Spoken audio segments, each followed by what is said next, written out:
Բարի երեկո հարգելի հետևորդներ, եթերում է ABC լուրերն է, ես Գառին Թաֆյանն եմ, կարևորը նախ համառոտ։ Ասուլիս գերիների և համաժողով ադրբեջանցիների վերադարձի թեմայով ինչ միջոցառումներ են կազմակերպվում ԱՄՆ կոնգրեսում։ Կապուղիների նոր խաղ, ինչ է իրականում նշանակում Հայաստան-Ադրբեջան ինտերնետային գործարքը։ Ավականու անդամը հիվանդանոցում է թեժ մարտերից հետո, ինչ է տեղի ունեցել քաղաքապետարանի նիստում և ինչ վնասվածքներ է ստացել ավականու անդամը։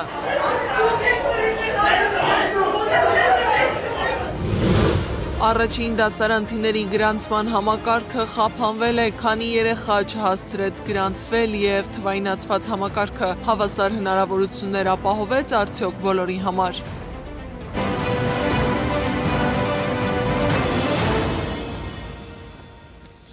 Հայդատի Ամերիկայի հանձնախմբի իրականացրած աշխատանքի շրջանակում կոնգրեսի հայկական հարցերի խմբի փոխնախագահ Բրեդ Շերմանը, կոնգրեսականներ Թոմ Մաքլինթոքը, Ջուդի Չուն և Լորա Ֆրիդմանը հունիսի 23-ին ԱՄՆ կոնգրեսում հրավիրելու են մամուլի ասուլիս Բաքվում գտնվող մեր հայրենակիցների թեմայով։ Ամերիկայի Հայդատի հանձնախմբի անունից ասուլիսին կմասնակցի Արամ Համբարյանը։ Հատկանշական է, որ մամուլի ասուլիսը տեղի է ունենում այն ժամանակահատվածում, երբ ներկայացուցիչների պալատի արտաքին հարաբերությունների հանձնաժողովը այս շաբաթ պատրաստվում է քննարկել Բրեդ Շերմանի օրենսդրական փոփոխության առաջարկը, որով Ադրբեջանից պահանջվում է անհապաղ և առանց նախապայմանների ազատ արձակել բոլոր հայ ռազմագերիներին և պատանդարված անձանց։ Իսկ ընդամենը մեկ օր անց ԱՄՆ կոնգրեսի շենքում տեղի է ունենալու վերադարձի իրավունք և ինքնորոշում, երկակի ստանդարտներ և ընտրողական մոտեցումներ խորագրով համաժողով։ Բաքվի նախաձեռնող խումբը հայտարարել է, որ մասնակցելու են միջազգային իրավունքի փորձագետներ, իրավապաշտպաններ և տարբեր կազմակերպությունների ներկայացուցիչներ։ Սահմանների, ճանապարհների և հաղորդակցությունների շուրջ քաղաքական վեճերին զուգահեռ տարածաշրջանում ձևավորվում են գործակցության նոր ուղղություններ, որոնք առաջին հայացքից չեն երևում։ Դրանցից մեկը թվային ենթակառուցվածքներն են, այն ցանցերը, որոնց միջոցով ամեն օր փոխանցվում են տվյալներ, աշխատում են բանկային համակարգերը, պետական ծառայություններն ու կապի միջոցները։ Վերջերս հայտնի դարձած Հայաստան-Ադրբեջան ինտերնետային տարանցման պայմանավորվածությունը նոր հարցեր է առաջացրել։ Սա պարզապես տեխնիկական և բիզնես որոշում է, թե նաև ռազմավարական նշանակություն ունեցող քայլ, որի ազդեցությունը կարող է զգացվել շատ ավելի լայն ոլորտներում։ Մինչև Երևանն ու Բաքուն շարունակում են չհամաձայնեցնել խաղաղության պայմանագրի վերջնական տեքստը, երկու երկրի միջև գործակցության նոր ձևաչափ է ձևավորվում, այս անգամ թվային տիրույթում։ Հայկական և ադրբեջանական հեռահաղորդակցական օպերատորները պայմանավորվել են միմյանց տարածքներով ինտերնետային տրաֆիկի տարանցման շուրջ։ Գործարքը ներկայացվում է որպես կապուղիների դիվերսիֆիկացման և հեռահաղորդակցության ցանցերի հուսալիության բարձրացման քայլ։ Սակայն մասնագետները հիշեցնում են, երբ խոսքը վերաբերում է կրիտիկական ենթակառուցվածքներին, հարցը միայն բիզնեսի մասին չէ, այն նաև ազգային անվտանգությանը, վերահսկելիությանը և թվային ինքնիշխանությանն է առնչվում։ Ինչ է ենթադրում այս համաձայնագիրը, ինչ կարող է շահել Հայաստանը և արդյոք կան ռիսկեր, երբ հակամարտության պատմություն ունեցող երկու երկիր սկսում են գործակցել ինտերնետային ենթակառուցվածքների ոլորտում։ Հայաստանը վերջին տարիներին իր ինտերնետային կապը ապահովել է այլ երթուղիներով։ Այս ֆոնին հարց է առաջանում, ինչով է պայմանավորված այժմ Ադրբեջանի ենթակառուցվածքների օգտագործման հնարավորությունը և արդյոք այս գործակցությունը կարող է ռիսկային դառնալ հարաբերությունների սրման դեպքում, այդ թվում ինտերնետային կապի կայունության տեսանկյունից։ Ինտերնետը բնականաբար կարող են կտրել, ավելին ասեմ, իրանք տեսականորեն կարող են նաև կտրել Վրաստանով անցնել ինտերնետը, որովհետև առնեուլի եւ անհետացվածներում ադրբեջանաբնակ Վրաստանի տարածքներն են ու կարող են իրանք ագենտուրայից օգտվել։ Բայց մեծ հաշվով հարցը դրանում է, որ Ադրբեջանը եւ Հայաստանը փորձում են լինել ոնց որ հանգուցային երկրներ։ Սամվել Մարտիրոսյանի խոսքով տարածաշրջանում վերջին տարիներին նկատվում է մրցակցություն կապուղային հանգույց դառնալու համար։ Նրա գնահատմամբ ինչպես Ադրբեջանը, այնպես էլ հայկական կողմի հետ կապված ընկերությունները փորձում են ամրապնդել իրենց դիրքերը Վրաստանի եւ ավելի լայն տարածաշրջանի ենթակառուցվածքներում։ Փորձագետի դիտարկմամբ Ադրբեջանը տարիներ առաջ Վրաստանում ձեռք է բերել այնտեղի հիմնական ինտերնետ մատակարարներից մեկը, ինչը նրանց թույլ է տալիս ավելի ակտիվ ներգրավել տարածաշրջանային կապուղիների շղթայում։ Մյուս կողմից, օրինակ, դա վտանգ, որը ապրել մի քանի տարի գոյություն ունի, ու ինչի մասին Առանձնապես չի խոսվում այն, որ հենց Վրաստանի հիմնական մատակարարը, որի միջոցով Հայաստանի հենց տրաֆիկն է անցնում, բավականին մեծ խոշոր հատվածը ադրբեջանցիք գնել են։ Տեղեկատվական անվտանգության փորձագետ Արթուր Պապյանի խոսքով ինտերնետային տարանցման նոր համաձայնագիրը պետք է դիտարկել նաև կախվածությունների եւ վերահսկելիության ռիսկերի տեսանկյունից։ Նրա խոսքով տարանցումը չի նշանակում, որ ցանցերը ուղղակի միանում են։ Ֆիզիկական կապի առկայությունը միշտ որոշակի ռիսկեր կարող է ստեղծել։ Պապյանի գնահատմամբ հնարավոր է նաև տրաֆիկի վերլուծություն, ինչը թույլ է տալիս պատկերացում կազմել օգտագործման ընդհանուր պատկերի մասին։ Բավական բարդ է այդ մեծ ծավալի տրաֆիկի մեջ ինչ-որ կոնկրետ մարդու նույնականացնել, որ ասենք, այս ինչ մարդը, չգիտեմ, ամեն օր ժամը 9-ին մտնում է Facebook բարդ։ Բայց հնարավորություն կարող է լինել, օրինակ, տեսնել ադրբեջանական կապով անցնող հայկական տրաֆիկի այդ մի մասը, մոտապես որ ժամերին ինչ կայքեր է մտնում։ Պապյանը սակայն ընդգծում է, որ նման սցենարները առավել հիպոթետիկ են, քանի որ Հայաստանում հիմնական ինտերնետային կապուղիները շարունակում են անցնել Վրաստանով եւ այլ ուղղություններով, ինչը նվազեցնում է կախվածության մակարդակը։ Միևնույն ժամանակ փորձագետը չի բացառում, որ նման ենթակառուցվածքային կապերը կարող են օգտագործվել նաեւ ճգնաժամային իրավիճակներում որպես ճնշման գործիք։ Ես օրինակ այս պայմանավորվածությունը կապում եմ նաև Ադրբեջանի մտահոգությամբ, որ Իրանում շարունակվող ռազմական գործողությունների ֆոնին Իրանը կարող է իր համար խոչընդոտներ ստեղծել Ադրբեջանի Նախիջավանի միջև կապի համար եւ դրա համար փորձում են Հայաստանի տարածքով իրենց համար ստեղծել այլընտրանք։ Սա շատ նման է նույն այդ թրիփ ճանապարհի։ Պապյանի գնահատմամբ Հայաստանը ներկայում ունի մի քանի այլընտրանքային կապուղիներ, ինչը որոշակիորեն նվազեցնում է մեկ ուղղությունից կախվածության ռիսկերը։ Պոլիտիկոն գրել է, որ Եվրոպական հանձնաժողովի նախագահ Ուրսուլա ֆոն դեր Լայենը պատրաստվում է հաջորդ շաբաթ այցելել Հայաստան։ Կայքը գրել է, որ ԵՄ պատվիրակությունը, որի կազմում կլինի նաև ընդլայնման հարցերի հանձնակատար Մարթա Կոսը, կայցելի Հայաստան, ի նշան Նիկոլ Փաշինյանի աջակցության, այն բանից հետո, երբ նրա Եվրոպամետ կուսակցությունն իրենց խոսքով վճռական հաղթանակ տարավ հունիսի խորհրդարանի ընտրությանը։ Դավիթ Խուդատյանը Թուրքիայի տրանսպորտի նախարար Աբդուլքադիր Ուրալօղլուի հետ քննարկել է երկաթուղային եւ ավտոմոբիլային հաղորդակցության ապաշրջափակման աշխատանքները։ Քննարկել են նաեւ Կարս Անի Մետաքսի ճանապարհի վրա գտնվող պատմական Անի կամրջի վերականգնման ընթացքը։ Տարածքային կառավարման եւ ենթակառուցվածքների նախարարությունը սակայն հայտարարություն դեռևս չի տարածել։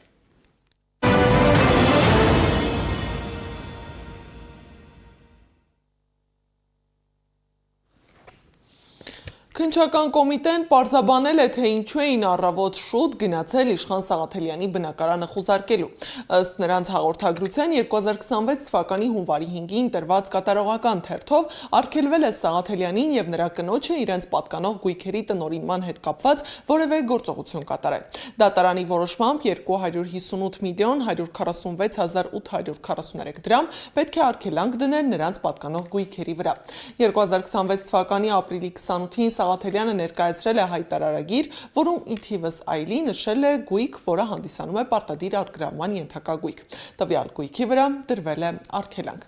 Հիշեցնեմ, որ վաղ առավոտից իրավապահների ուշադրության կենտրոնում է ՀՅԴ Գերագույն մարմնի ներկայացուցիչ Իշխան Սաղաթելյանը։ Մոտ 2 ժամ տունը խուզարկելուց հետո իրավապահները խուզարկել են նրա ավտոմեքենան։ Սա հերթական 7 տարիների հերթական հետապնդումն է, հերթական ապօրինի գործընթացն է, դահակին ներգրավել են մի հատ պրոցեսի մեջ, դահակին շուտ պահանջներ ներկայացրել ապօրինի, այդ շրջանակներում դիմել ենք վարչական դատարան զուտ տարական իրավունքները պաշտպանելու համար։ Այս ընթացքում շատ արագ դատախազությունը գործահարուցել, ուղարկել է քննչական, վարույթ նախաձեռնել, ասես մի հատ պրոցես է, որը նոր, մի քանի օրվա։ Հա, բայց պրոցեսը մի 3 ամիս է, ինչ որ բզբզում էին։ Այս ընթացքում դահակի հետ կա այդ նամակագրությունը, ապօրինի պահանջ է ներկայացրել, չնայած դրան ասել ենք, որ նույնիսկ պահանջը ապօրինի է, այս ամեն ինչ իրավունքի հետ կապ չունի, սա հերթական հետապնդումն է, Բայց նույնիսկ այդ շրջանակներում մենք չենք հրաժարվել, փորձել ենք նամակագրություն իրականացնել, պարզաբանումներ պահանջել, ամեն անգամ չեն կարողացել մեր տրված հարցերին պատասխանալ ու հերթական ասենց ուղարկել են փորձել։ Համար հաշվի առնելով նաև այն հանգամանքը, որ Փաշինյանը պարբերաբար սպառնալիքներ էր, ինչպես որ գնալու է բոլորի։ Ես մտածում եմ ավելի լուրջ գործերով կգան։ Լուրջ եմ ասում։ Օրինակ ժամանակին սահմանադրական կարգի տապալում, զանգվածային անկարգություն, ասենց հոդվածներ էին դնում, հիմա այս ամեն ինչը ծիծաղելի է։ Ես իմ ընտանիքի անդամները նույնիսկ այսօր մեր տան շունն էր իրան շատ ադեկվատ պահում իրավիճակին, այսինքն մենք ցանկացած սցենարի պատրաստ ենք ու այս մեթոդներով որևէ հաջողության չեն հասնելու, ցանկացած սցենարի պատրաստ ենք։ Այս ամեն ինչի մեջ շատ տհաճ է, առավոտ շուտ երեխեքը տունը, շատ տհաճ բան է։ Իսկ Զվարթնոց օդանավակայանում երկու հոգևորականի թույլ չեն տվել մեկնել Ռուսաստան, որտեղ նրանք իրականացնում են իրենց հոգևոր ծառայությունը։ Ռուսաստանի Դաշնության եւ Նոր Նախիջևանի թեմից վարժական հավաքներին մասնակցելու ծանոթագիր է ստացել եւս երկու հոգևորական։ Տեր-Եսայի քահանա Արթենյանը հայտնել է, որ Ռուսաստանի եւ Նոր Նախիջևանի թեմից 4 քահանաներ են ծանոթագրեր ստացել։ Երկուսն արդեն պիտի գնան վարժական հավաքների։ Մեկը հիմա զինկոմիսարիատում է, սպասում են որոշման, մյուսին էլ կրկնակի բուզննում են նշանակվել։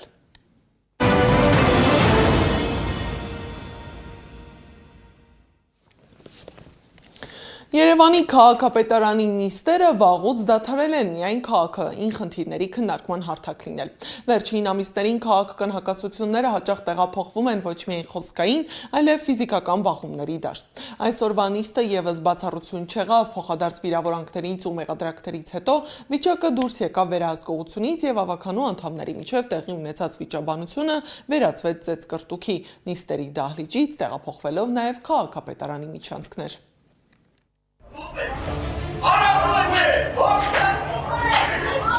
Մարտաֆիլմ հիշեցնող այս կադրերը Երևանի քաղաքապետարանի հերթական նիստից են։ Արդեն ավանդույթի համաձայն ավականու անդամները միմյանց վրա ջուր են լցրել, ապա գործի դրել բռունցքները։ Նիստերի դահլիճից հետո անցել են միջանցքներ ու միմյանց գետնին տապալելով ծեծել։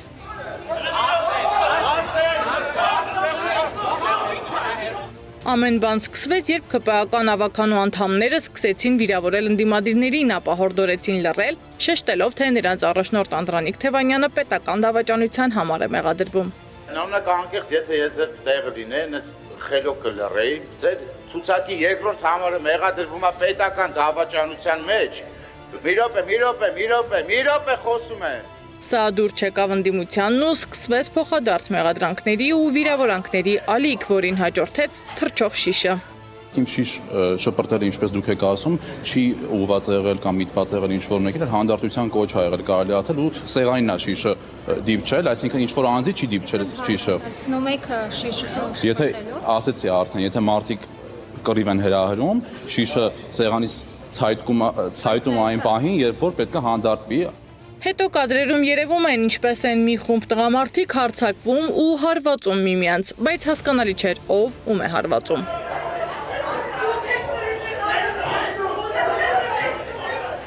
Բայց նույն կադրում երևում է, թե ինչպես են դիմադիր Աննա Ավետիսյանը տեսանկարում տեղի ունեցածը, որն էլ բարկացնում է Հանրապետություն կուսակցության ավականու անդամ Անի Խաչատրյանին։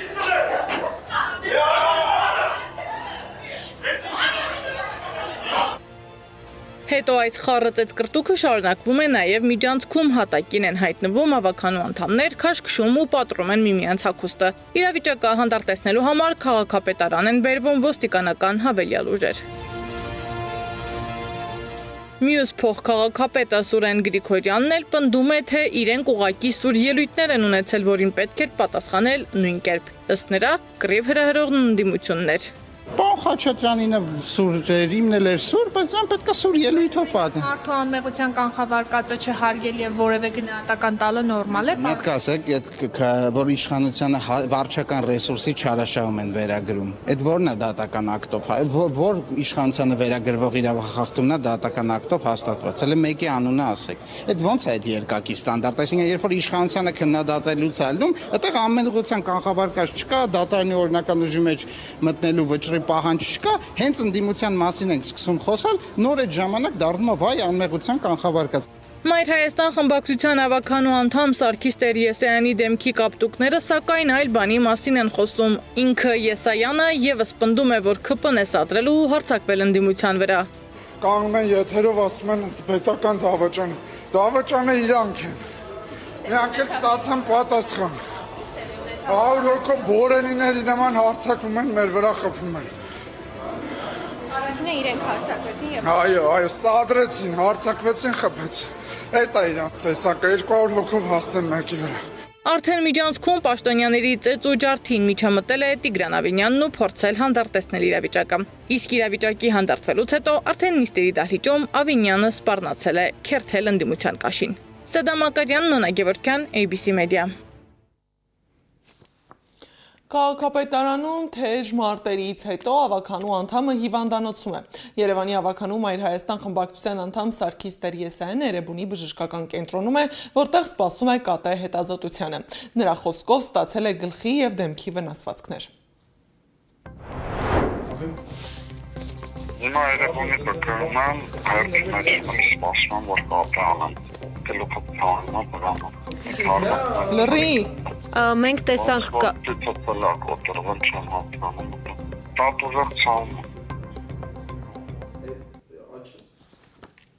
Առաջին դասարան ընդունվելու օրը շատ ընտանիքների համար կարևոր եւ սպասված փուլ է։ Սակայն այս տարի շատ ծնողների համար այն վերածվեց երկար սպասման, անհաջող փորձերի եւ նյարդային լարվածության։ Մինչ կրթական համակարգը խոսում է թվայնացման առավելությունների մասին, առաջին դասարանցիների ընդունելության մեկնարկը կրկին ցույց տվեց տեխնիկական խնդիրները կարող են որոշիչ դառնալ այն հարցում, թե երեխան որ դպրոցում կսկսի իր կրթությունը։ Առաջին դասարանի երեխա ունեցող ծնողներից այսօր ժամեր ու նյարդեր պահանջվեցին, որ կարողանան երեխաներին գրանցել իրենց հարմար դպրոցում, թեև կայքում նշված է, գրանցվում են 10 րոպեում։ Վաղ առավոտից դժվարությամբ ու խափանումներով էր աշխատում կրթության կառավարման տեղեկատվական համակարգի կայքը։ Ծնողները չէին կարողանում դպրոց ընդունվելու հայտագրման համակարգում լրացնել երեխաների ընդունման հայտերը։ Բազմաթիվ ծնողներ սոցցանցերում իրենց բողոքն են բարձրացրել։ Ես մոտ 1.5 ժամ չարչարվելուց հետո կարողացա գրանցել հեռախոսով։ Տեսաուղերձի մեջ հեշտ հանգիստ արվում է ամեն ինչ։ Նայում ես, ասում ես լավ է, հեշտ կլինի, բայց արդյունքում ծանրաբեռնված լինելու պատճառով 1 րոպեանոց գործընթացն իրականացավ 1.5 ժամում։ Ահավոր էր։ Մի կերպ 2 ժամ ներվային համակարգ փչացնելով գրանցեցի։ Նոր խայտառակ վիճակ է։ 1 հատ կայք պետք է սպասարկվի, էդ էլ չեն ուզում անեն։ Խափանումները կապված էին սերվերների ծանրաբեռնվածության հետ, կրթության կառավարման տեղեկատվական համակարգից են հայտնում։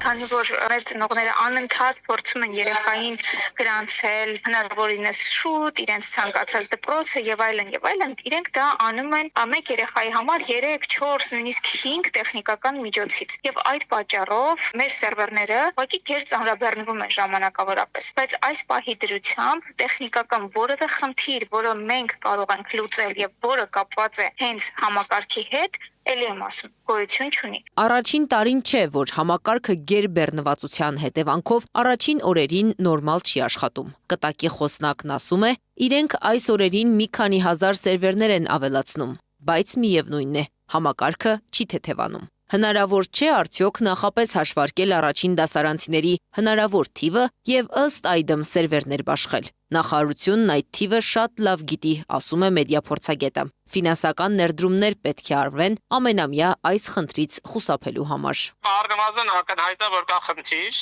ու այդ խնդիրը պետք է լուծում գտնի, տեխնիկապես այդ խնդիրը հացում ծելի է համապատասխան բյուջեների դեպքում։ Ես չեմ կարող իրանց տեղը ասել, թե ինչ բյուջե է պահանջվում, բայց ամեն ինչ գալիս է նրան, որ համապատասխան գումարով հնարավոր է քանակի մարդկանց դիվանալ։ Թեև աշխատանքը փոքր-ինչ կարգավորվել է, այդուհանդերձ խափանումներ դեռ կան։ Հարյուրավոր ծնողներ էլ չեն կարողացել իրենց հարմար դպրոց ընդունել երեխաներին։ Նախարարությունից հուշում են, կարող եք երեխաներին գրանցել նույն շրջանի մեկ այլ դպրոցում, բայց ոչինչ չի առաջարկվում ծնողներին, որ կարևորում են նաև դպրոցի կրթության որակն ու վարկանիշը։ Այստեղ մենք մի քիչ ուռճացնում ենք այդ խախտված իրավունք ասվածը, որովհետև երեխայի համար կրթական հավասար պայմաններ ստեղծված են բոլոր դպրոցներում։ Հիմա ավելի շատ դա ծնողի ցանկությունն է, որ երեխան հաճախի այս կամ այն դպրոց։ Առաջին դասարանցիների ընդունելությունը թվայնացվել է։ Գործընթացն ավելի ավելի արդար եւ կոռուպցիայից զերծ պահելու համար, ասում է կտակի ներկայացուցիչը։ Բայց այս դեպքում տուժում են ոչ միայն հավասար պայմանները, այլ նաև երեխաների որակյալ կրթության իրավունքը։ Անի Աբաղյան, Սեդակ Յուրեղյան, Աշոտ Բարբարյան, ABC Media։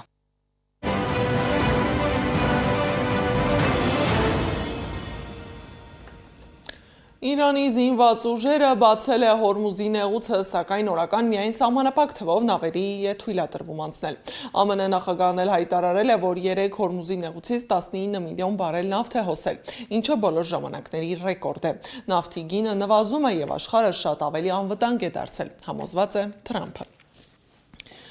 Իսրայելի արտգործնախարար Գիդեոն Սարը հայտարարել է, որ Լիբանանը գտնվում է Իրանի օկուպացիայի տակ եւ Լիբանանի ինքնիշխանությունը ոտնահարում են Հեզբոլլահն ու Իրանը, ոչ թե Իսրայելը։ Ինչ վերաբերում է Իսրայելին, ապա նա ասել է, չի կարծում, թե այս մոլորակի վրա կա որևէ այլ ազգ, որն ունի իր հողի նկատմամբ իր իրավունքի մասին ավելի լավ փաստաթղթավորված ապացույցներ, քան հրեա ժողովուրդը։ Թուրքիայում զինամթերքի պահեստում պայթյուն է եղել, ըստ թուրքական լրատվամիջոցների միջադեպը տեղի ունեցել Քրքքալեում։ Պայթյունի հետևանքով զոհվել է 2 մարդ, տարածք են ուղարկվել բազմաթիվ փրկարարներ եւ շտապօգնության խմբեր։